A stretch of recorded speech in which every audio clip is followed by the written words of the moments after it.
Look, Walter made a poo-poo platter. Mmm.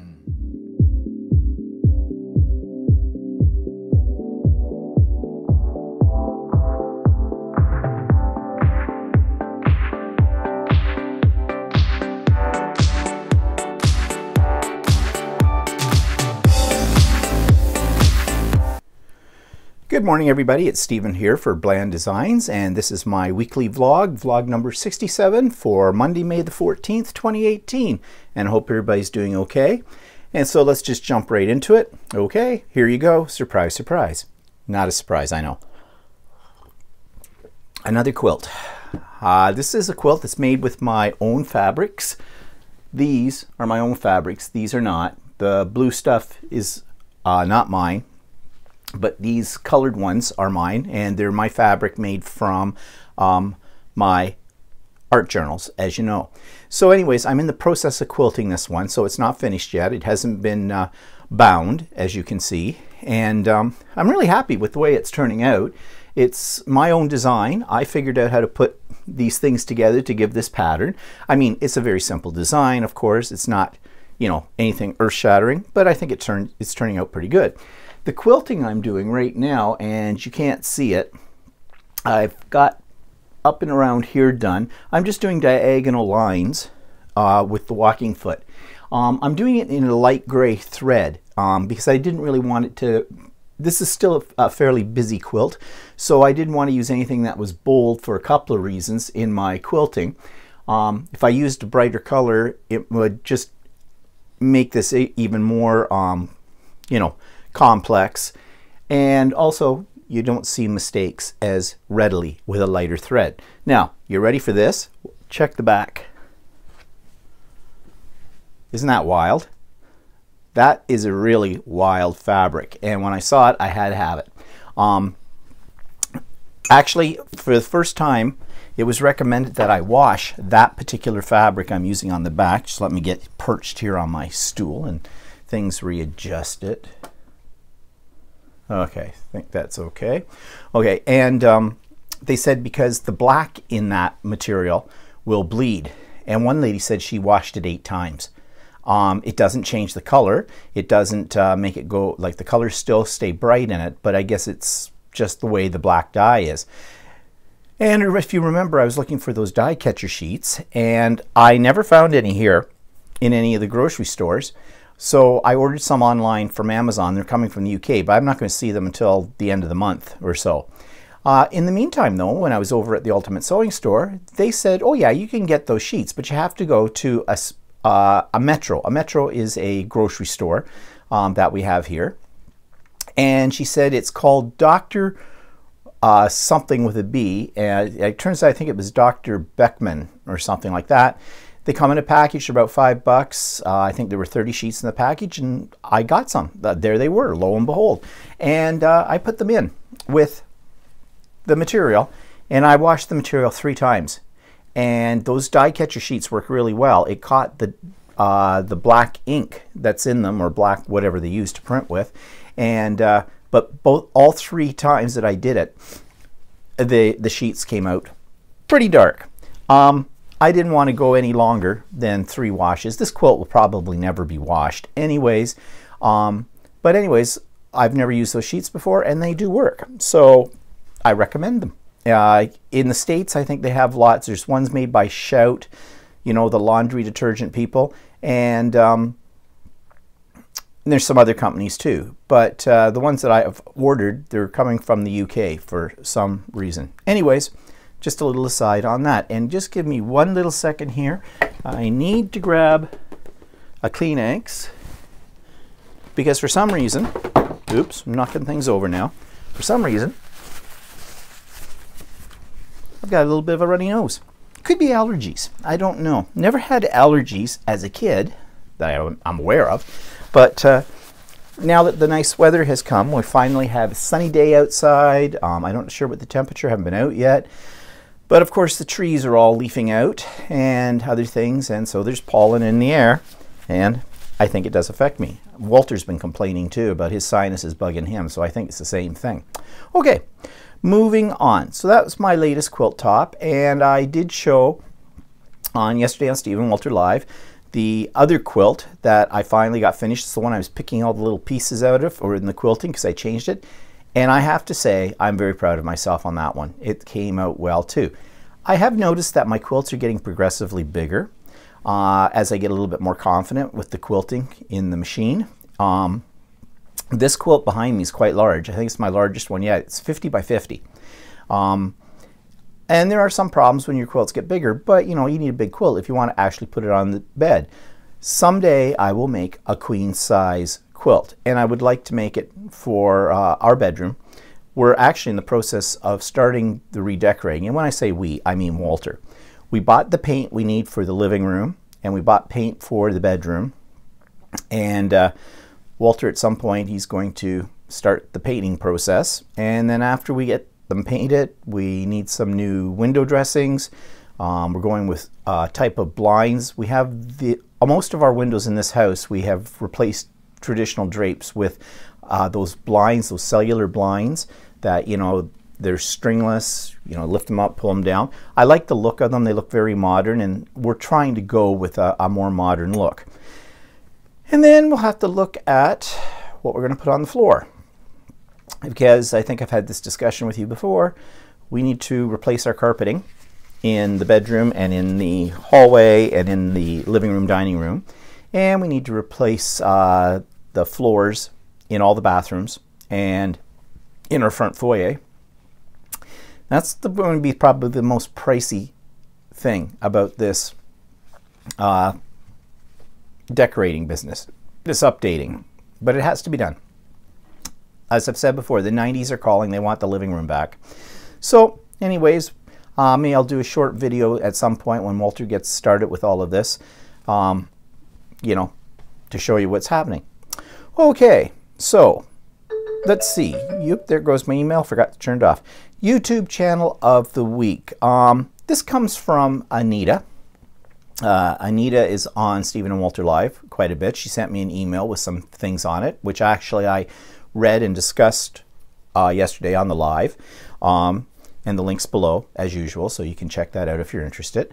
And she talked about a YouTube channel called Sketchbook Skool, where she's been finding it really helpful in helping her with her own artistic endeavors and drawings and things like that. So I went and checked it out, and it's not really the kind of site for me because I can't draw, and I don't know, maybe this is a bad thing to say, but I really don't believe I can be taught how to draw either. I just don't have the aptitude for it at all. But anyways, take a look at this.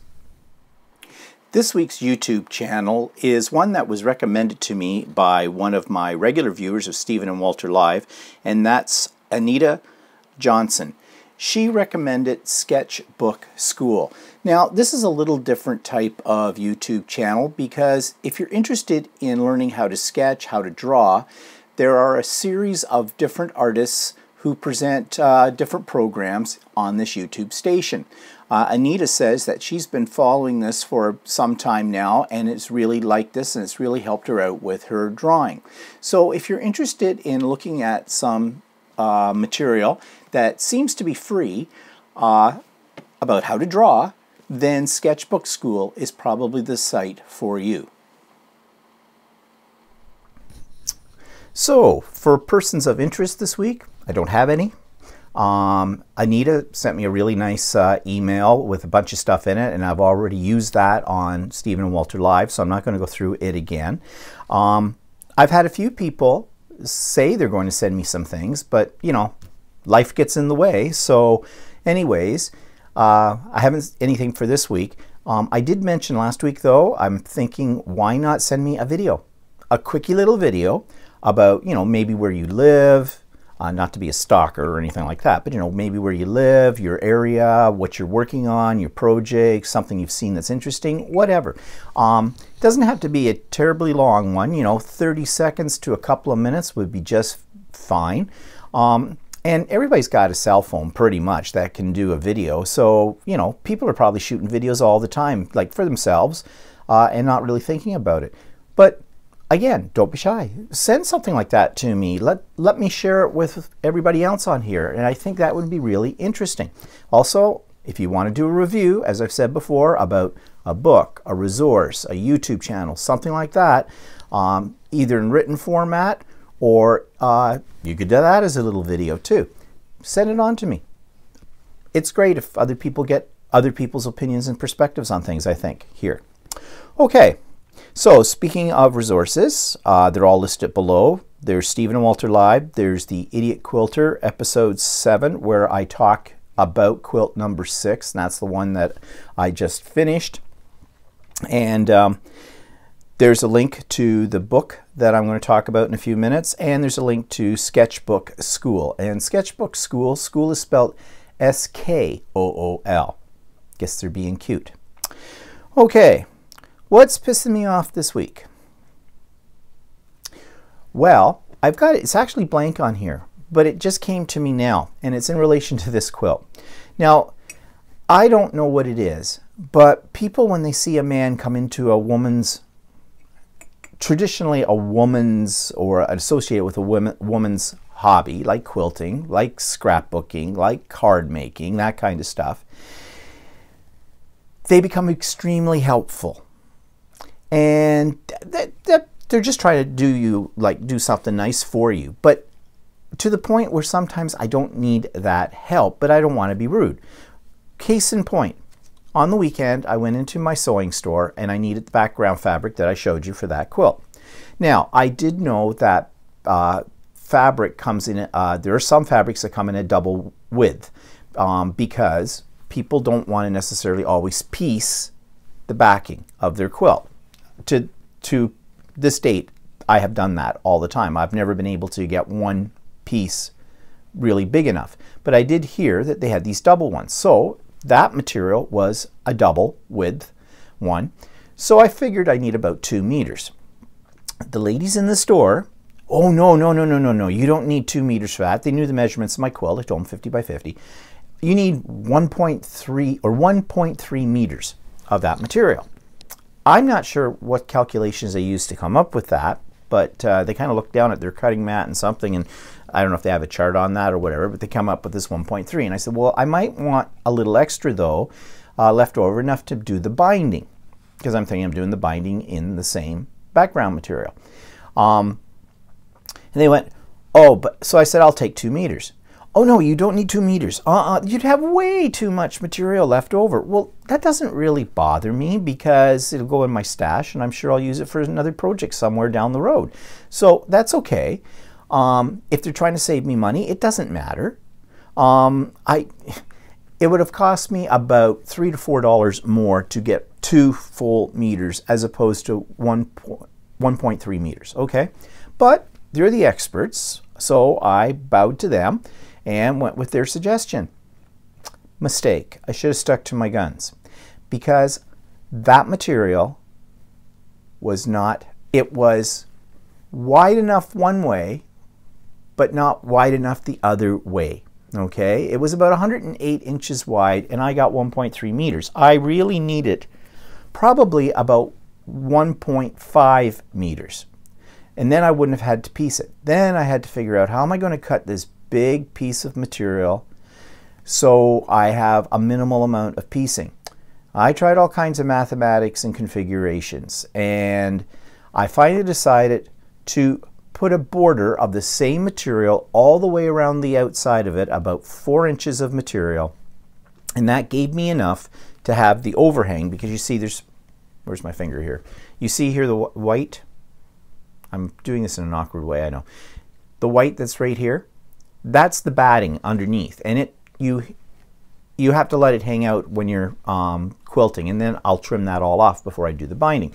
But you need, you know, to have extra material on the back as well, so you can square up your quilt and all that kind of stuff.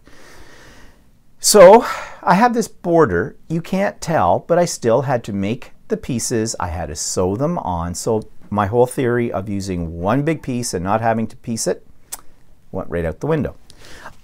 I was a little ticked off at that. Now, I'm not going to say anything to these ladies because they're the experts, and I know what they'll say to me. Well, you probably cut it wrong. No, I didn't cut it wrong. It mathematically didn't work. Walter says, next time stick to your guns. And I'm going to. The other thing was I was asking about a certain product, and I think the lady misunderstood what I was talking about, but she again was being extremely helpful, but she was finishing my sentences before I could get everything out. Like as though, oh yeah, I know what you're talking about, blah, blah, blah, blah, blah, blah, blah. And what pisses me off is, let me tell you what I need. Let me finish my sentence. Don't just jump ahead and make assumptions. And before I know it, they're giving me the wrong advice. My fault. I should have interjected. But, you know, I figured they knew something more than I did, logically, because they've been doing this for years, right? Right. And they're very good. And they've never really ever steered me wrong, except on the background material for this. So, anyways, I guess what I'm trying to say about what pisses me off is people, no matter how knowledgeable they are about a certain topic, should let the person who's asking the question finish the sentence. Like, let them explain it. Yes, it can be tedious, especially when you detect that there's an error in it or they're going down the wrong road or whatever. You want to jump in. I know. I was a teacher. Kids would start on something, and I was guilty of this sometimes. I would jump ahead. And I also found out when I did jump ahead sometimes, I misled them because I made an assumption that they were going down one road and I'm trying to correct them when they weren't going that way whatsoever. If I had just stopped, took a breath, and listened. And I think that would help in a lot of things in life if we did that. We all have opinions, we all have our expertise and things like that, but we tend to jump ahead, and then that's when problems occur. You want to put it on a big scale? Think of how the world is today. So anyways, I guess that's what I'm pissed off with this week is, you know, people who have a lot of knowledge on things but don't allow you to get out your own thoughts first before they interject and to help you. Okay, so moving on. Product reviews. What have I bought this week? Well, I got a ruler rack. Wow, exciting. Yay. What's a ruler rack, you may ask? A piece of wood with grooves in it that holds your big plastic quilter's rulers. And I saw one of these at the store that they were using it for themselves there. I did ask them at one point in time if they had any more of them in stock, and they usually carry them, but they didn't. And then I didn't think anything more of it. I've been hanging my rulers on a nail, basically, on the wall. And that's okay, but I thought a ruler rack would be a little better idea. And I looked on Amazon, and yes, of course, Amazon had one, and they weren't that expensive. They were about $20-some, I think, 25 bucks or something like that. And I got free shipping on it, so that was all right. So I've got a ruler rack now, and actually, you know, I'm really glad that I did buy a ruler rack, because although it may sound like, who cares, you know, why do you need one? It does make reaching for your rulers easier, because they're laid out, and you just grab. Whereas when they're hanging on a nail, they're piled up on top of each other, and usually I have to sort through different ones to get to the one I want, because it's always the one on the bottom of the pile. So anyways, I know. It's a little thing, but it made me happy. And I did get a new book. I haven't read it yet, but I mentioned Leah Day to you before. She's a quilting guru, and I did a link last week to her YouTube channel. But she has a book called Explore Walking Foot Quilting.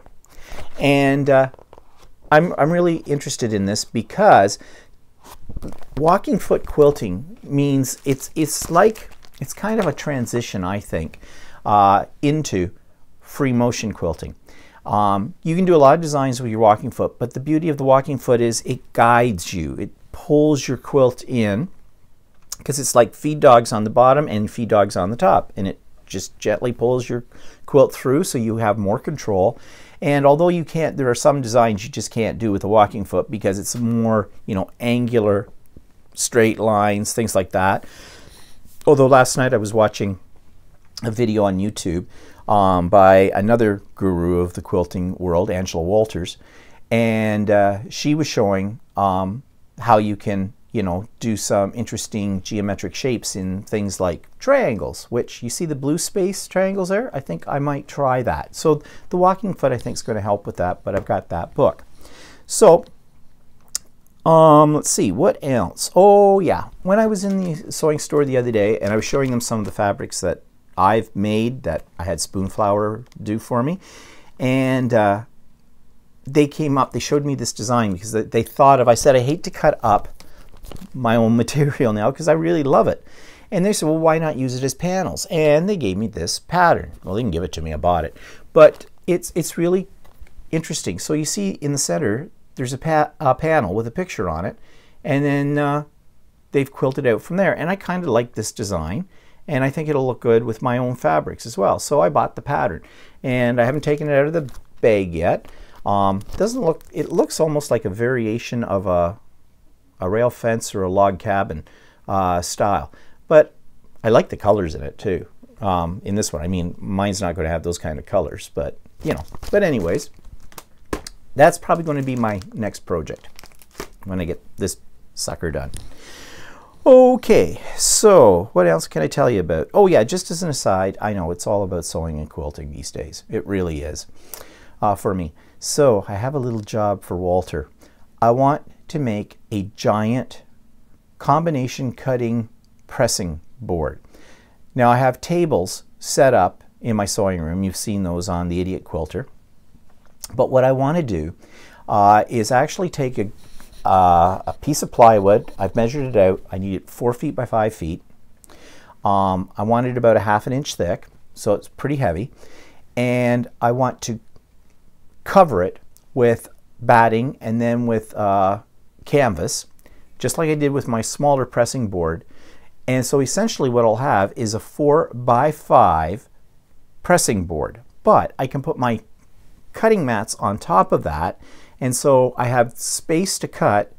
But the cutting mat, or not cutting mat, the pressing board that I made for a quilt, when you start getting to this size, it's a pain in the butt, because although it's a fairly large pressing board, I have to keep moving it to press it. If I had a much bigger surface, I mean, I'd still probably have to move the quilt, but not as often. And it would just be easy. My whole work surface would be a pressing board. When I'm not using it as a pressing board, I put my cutting mats on it. I use it as cutting mats. I think it will work out really well for this. So we've got some plywood in the garage. I have to check out the size of it. And then I'll get Walter, because he's got the power tools and that. I'll get him to cut it the size I want, and then I'll go from there. I'll make it. It's not a hard thing to make, really.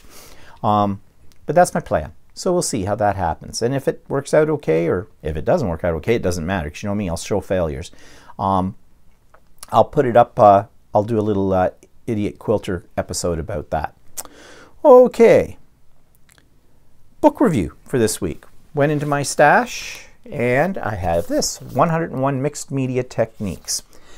This is a really good book. In fact, there is another volume of this, more Mixed Media Techniques, I think it's called. And what I like about this book, I think I just hit my microphone, didn't I? Yeah. Is it's like this, it's kind of like single page techniques. You just flip to a page, and it shows you pictures and explains very clearly exactly how to do it. So, you know, if you're in a mental funk and don't know what to do for a background, here you go. Lots of techniques.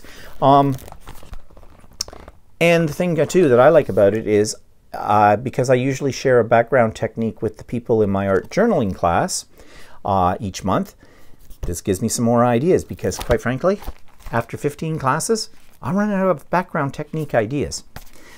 In fact, I'm just to speak a little bit about the art journaling classes. I'm sort of debating not teaching them anymore. I like teaching them, but right now, and I said this to Walter last night, we're talking about things.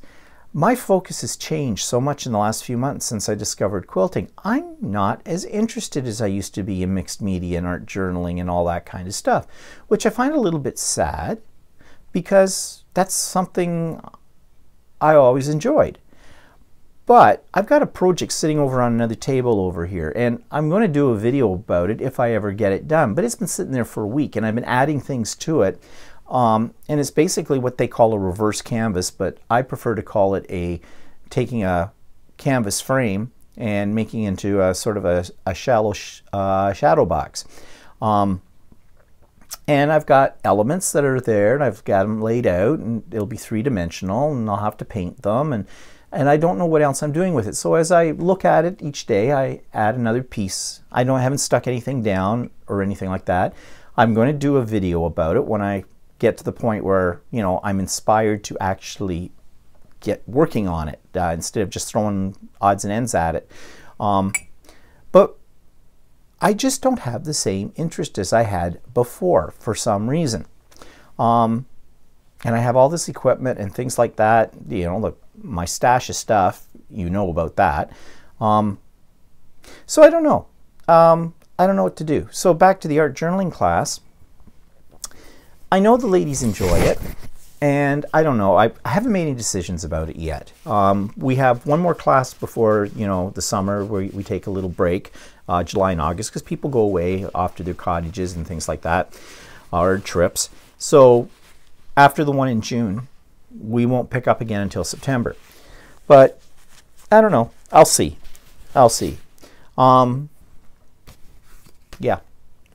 And speaking of classes, this week, I did an art class, an art card class for the art gallery. Do this every so often, and you know that I've told you about them before. They make these cards. They each make about 4 cards with the technique that I show them, and then they take one of them home that they like, and the other 3 they leave behind, and they're used by the art gallery staff as thank you cards or things like that for, you know, special events or whatever, or guest personalities or things like that. So we did this. I only had 6 people in the class, but that was okay, and we did jelly plate printing, and we created something like this. This was my sample. So basically you take, you know, we did a whole bunch of jelly print prints, and then we cut them up, and you picked randomly from your different ones and laid them out on the card. And they did a pretty nice job. It was a funny group, though. I had one lady who was a real control freak, and she was just bothered if she didn't get these little things on here absolutely straight. And I said, look, mine are not absolutely straight. That's the beauty of these. People know then that they were made by an artisan. Another lady was glue challenged. She had glue from her fingers to her elbows, and she was sticking to everything. I don't know how that happened, but she did. It was like a kid in kindergarten, you know. I don't think she was eating the paste, though, so that was a good thing. But anyways, they did a nice job, and I think they had a good time. I mean, it's always fun when you're using the jelly plates. They're so addictive. And some of them, I think there was only about 2 people in the group that had been in one of my classes previously where I had used the jelly plates. The others, it was brand new to them. So that was kind of fun, too. I always like to... The one thing I do is I do like to teach people new techniques and things that, you know, they've never heard of or never thought of, and watch how they get inspired by it. So, you know, maybe I will to continue teaching art journaling classes, okay? Because I get kind of that kick out of that part of it. Got to keep that in sight. Okay, and oh, inspiration. So that is my inspiration for this week too. If you do jelly plate printing, then, and you've got a pile of prints. I'm sorry here, I'm just trying to get a little bit more comfortable on this stupid stool. For some reason, my legs are going to sleep. Because when you start doing jelly plate printing, you get a pile of prints. And then what do you do with them afterwards? Well, here's one thing you can do with them. But if you don't have a jelly plate, you can still do this. If you've got some rubber stamps, if you've got some paint, if you've got some ink, whatever, take a piece of cardstock or watercolor paper and just throw down color.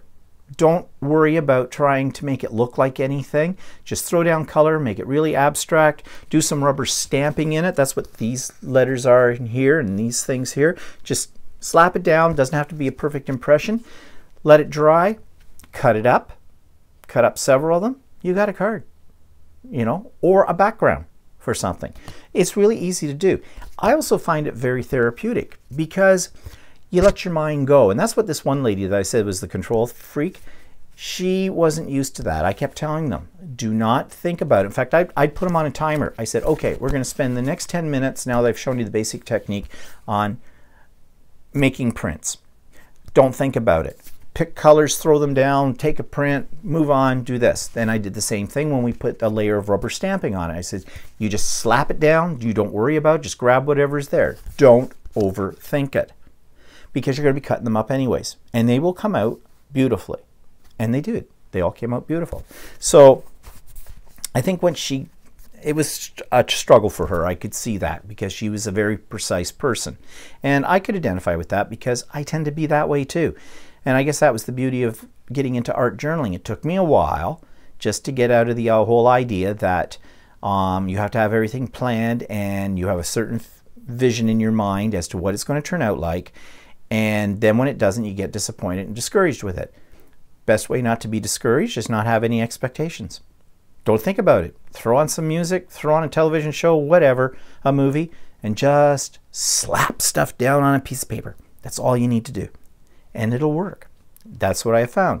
And I just find that kind of relaxing. Takes the pressure off yourself. Gets rid of that inner critic, okay, that we all have. Okay. So, events in the past week. Well, I had the card class. Mother's Day, okay? And happy belated Mother's Day to all of you out there that are mothers. And so, what to do with my mother for Mother's Day?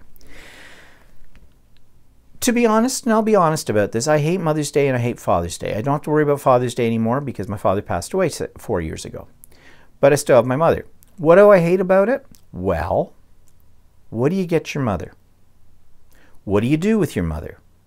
Yes, take her out for dinner. Well, we do that on a regular basis anyways with my mother, so that's no thrill. Actually, we haven't done it in a while because, you know, her mobility is such. But if you go out on Mother's Day itself, if you don't have a reservation, forget it. You're not going to get into any place that's half decent anyways.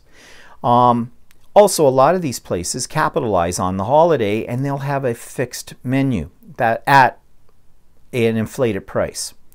And then there's just the number of people that are there. Everything is crowded. Everybody and their dog and their kids and everything are taking mom for brunch or mom for dinner or mom for lunch, whatever. So I said to my mother, well, and my mother doesn't like crowds to start with, plus her mobility, that's an issue. You know, you got to go into some place where they can accommodate a wheelchair and all of that. And a lot of restaurants are not very good at that yet. Sure, they might have a ramp going up the step, but their seating, you know, if they have bench seating or the tables are always usually close together, and especially on a day like Mother's Day where it's just packed, I'd be killing people pushing my mother around with that wheelchair. Oops, sorry, ran over your dog. Oops, sorry, ran over your foot. Oops, sorry, ran over your kid. Still moving, let me back the wheels up a bit. I joke. But so what we're going to do? Well, we are going to take my mother out for lunch to a restaurant that she likes that's in the town next door to us. But we're going on Tuesday because I figure then the hubbub of Mother's Day is over with and we don't have anything to worry about. And Tuesday's a good day to take my mother because we have to get out of the house on Tuesday because the cleaning lady comes. And you know that we don't like to be here when she is. We don't want to get in her way. So that works to do that. In the meantime, what do you get your mother for Mother's Day? Now, my sister usually gets her flowers, but my sister works for a florist. And really, there isn't anything I could get my mother, you know, like anything that she needs, I get for her, okay? So, in fact, she said she needed some new cushions for her patio chairs, which she never sits in anyways, but I got her some new cushions, and she needed a new can opener. Whoa. And I got her, she wanted a hand one, that's what she's been using, but I know her grip isn't that good, so I suggested to her that we get an electric can opener, so I did. Now, when I got the electric can opener set up on the weekend over there, I don't know if she's going to be able to use it. I wasn't really that happy with how it worked. You know, I can't explain it, but it wasn't as straightforward as it should be. Well, it is, but I don't know. I'll have to see if it's working for her or not. I may just have to get her another hand one. Maybe I can find one that, you know, I don't know if they have such a thing as can openers that are, you don't need as much strength with or something. I don't know. I'll have to look and see. But anyways, of course, those are not things that I got her for Mother's Day. What did I get her for Mother's Day? Well, there's a place not far from me that my mother used to go to all the time when she was living in her own house and she was mobile.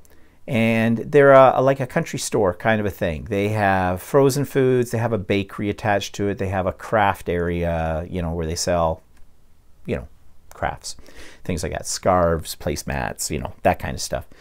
And I know she likes their loaves that they make there, you know, like banana bread, carrot bread, those kind of things, you know. So I got her a carrot loaf because she loves carrot muffins, and I got her a ginger loaf because I know she likes ginger as well.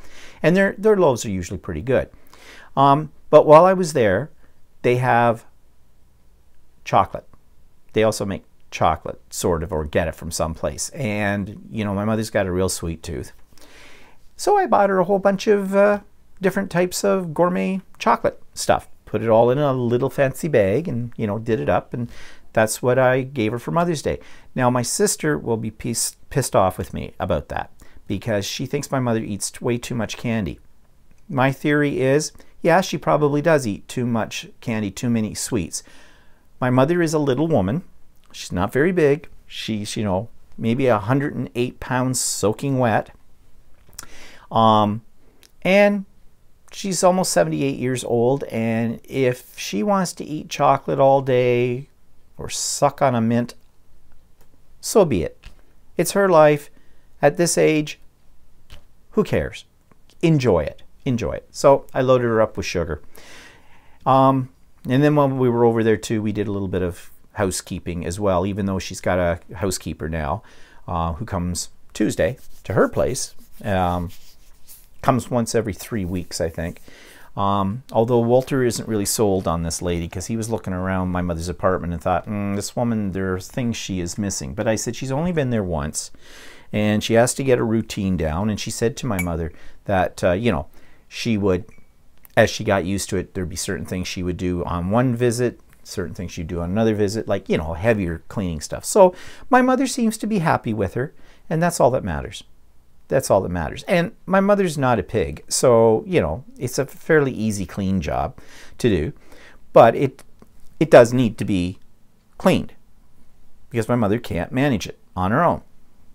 And quite frankly, I don't want to do it. I don't clean my own house, but I like a neat house. And we're very neat people anyways as well. But that's why I have a cleaning lady. And I've had a cleaning lady for 15, 17 years. Whatever, maybe longer than that, actually. Yeah, it's probably like more like about 20 years in here. So, yeah, it's worth the money. And my cleaning lady doesn't cost that much, and my mother's is even cheaper. This woman only charges $15 an hour, and she takes her 2 hours to do my mother's apartment. $15 an hour? That's basically $1 more than the minimum wage. So, you know, you can't beat that, really. I almost feel like we're robbing the lady for it. But anyways, it's a good thing. And there goes my clock, too. Okay, so that was Mother's Day. What's coming up? The long weekend here in Canada, Victoria Day. We usually call it the 2-4 weekend, or May 24th. It's usually the weekend that falls closest to, but not after, the 24th of May. And so next weekend would be it. And this is traditionally the weekend where people go out, buy all their flowers and that, and start planting their gardens. Because it's usually in this country, we figure by the 24th of May, we are out of the danger of having frost. We have had frost in the tail end of May before, but it's rare. It's rare. So that's when people get out there and do all their gardening. And we'll probably go off to Ert in the Park. There's a little town about an hour hour away from us eastwards, and every year on Victoria weekend they have Art in the Park, which is basically a little field where people set up little stalls and they sell their art. It's kind of crappy, to be honest. It's really kind of hicky, but I kind of like going down there. And this little town is really a cute little place, and it's got some gitchy little stores in it. And we'll go down. Hopefully the day is nice, because if it's pouring rain, we won't go. But if it's a nice day, hopefully it will be, we'll go down, and it takes you about 10 minutes to see it all, and maybe have lunch there. They have a couple little cute little rustic restaurants of sorts there. And then I suggested to Walter we head off to the big city, the city closest to them, which is called Peterborough. Big city, okay? Not really, but bigger than this other place. The other place is called Warkworth. The only reason I wasn't telling you the name of the place is because if you don't live here in this area, and even if you do live in this area, you probably don't know where Warkworth is or ever heard of it. Oh, there's a cheese factory in that area too. But Walter just bought a whole pile of cheese that was on sale. But maybe we'll go anyways, get some curd. So anyways, we'll probably do that. Maybe go into Peterborough and look around. Look for a quilt store. I don't know. Peterborough's not that exciting. But if it's a nice day, it's a nice drive in that area. And that whole area actually is the area in around where I was born. Yes, I'm a country hick.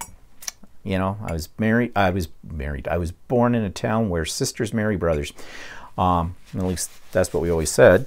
And if you met some of my relatives that still live down there, yeah. But anyways, I hope it's a nice weekend. It's nice to get out and do a little mini road trip is kind of what it's like. So that's coming up next weekend. Anything else this week? Nope. Nope, nothing else this week that I can think of. So I guess that's it for today for me. So I hope you have a good weekend, and if you're Canadian, I hope you have a really good long weekend as well, and let's hope the weather's nice. And Stephen and Walter Live will be on Sunday, as usual, 4 o'clock p.m. Eastern Standard Time. So hope to see you then as well. And if not, talk to you next week. Bye-bye.